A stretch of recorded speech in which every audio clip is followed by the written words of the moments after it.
इस दुनिया में जब इंसानों का नामो निशान तक नहीं था, हर तरफ सिर्फ खामोशी थी। ना कोई जानवर, ना कोई जिंदगी का निशान।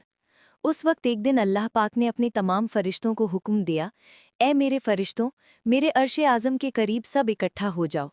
अल्लाह पाक का हुक्म होते ही बेहिसाब फरिश्ते उस जगह हाजिर हो गए। तब अल्लाह पाक ने फरमाया, मैं ज़मीन पर अपना एक नुमाइंदा भेजना चाहता हूँ। ये सुनकर फरिश्ते हैरान हो गए। उनकी पेशानियों पर सवाल थे और दिलों में ताज्जुब। उन्होंने अदब से अर्ज़ किया, ए हमारे परवरदिगार, क्या आप ऐसी मखलूक को ज़मीन पर भेजना चाहते हैं जो वहाँ फ़साद करेगी, खून खराबा मचाएगी? हालांकि हम तो हर वक्त आपकी तस्बीह और इबादत में मशगूल रहते हैं। फिर नया खलीफा बनाने की क्या ज़रूरत है? फरिश्तों की बात सुनकर अल्लाह पाक ने फरमाया, ए मेरे फरिश्तों, मैं वो जानता हूँ जो तुम नहीं जानते। कौन मेरी इबादत करेगा और कौन नाफरमानी, इसका इल्म सिर्फ मेरे पास है। मैंने तुमसे मशवरा नहीं मांगा, सिर्फ बताया है। अल्लाह पाक की ये बात सुनते ही फरिश्तों के दिल कांप उठे। उन्होंने अपनी गलती महसूस की और फौरन तौबा कर लिया। फिर सजदे में गिरकर अल्लाह से माफ़ी मांग ली।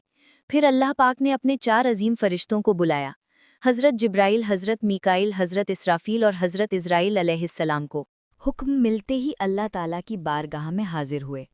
सबसे पहले अल्लाह ने हज़रत जिब्राइल अलैहिस्सलाम को हुक्म दिया, ए जिब्राइल, ज़मीन पर जाओ और वहाँ से मिट्टी लेकर आओ, जिससे मैं अपना खलीफा पैदा करूँगा। हज़रत जिब्राइल अलैहिस्सलाम ज़मीन पर तशरीफ़ लाए और मिट्टी उठाने लगे, मगर मिट्टी रोने लगी। गिड़गिड़ाकर बोली, ए जिब्राइल, मुझे कहाँ ले जा रहे हो? हज़रत जिब्राइल अलैहिस्सलाम ने फरमाया, मैं तुम्हें अल्लाह के पास ले जा रहा हूँ।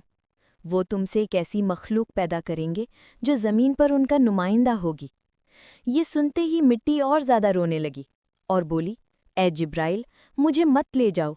मुझसे जिन इंसानों को पैदा किया जाएगा वो अल्लाह की नाफरमानी करेंगे। फिर जब अल्लाह का अजाब उतरेगा तो मैं भी तो उनके जिस्म में रहूंगी। वो अजाब मुझे भी झेलना पड़ेगा और अल्लाह के अजाब को सहने की ताकत मेरे पास नहीं है।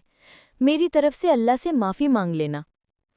मिट्टी की ये दर्द भरी पुकार सुनकर हज़रत जिब्राइल अलैहिस्सलाम खाली हाथ वापस लौट गए और अल्लाह के दरबार में जाकर पूरी बात बयान कर दी। फिर अल्लाह पाक ने हज़रत मीकाइल अलैहिस्सलाम को भेजा। वो भी ज़मीन पर तशरीफ़ लाए, मगर मिट्टी ने उसी दर से फ़रियाद की और मीकाइल अलैहिस्सलाम भी खाली हाथ लौट गए। इसी तरह हज़रत इसराफील अलैहिस्सलाम भी ज़मीन पर तशरीफ़ लाए, मगर मिट्टी की आह सुनकर उनका दिल भी पिघल गया और वो भी मिट्टी उठाए बिना ही लौट गए। तीनों फरिश्ते खाली हाथ वापस आ गए।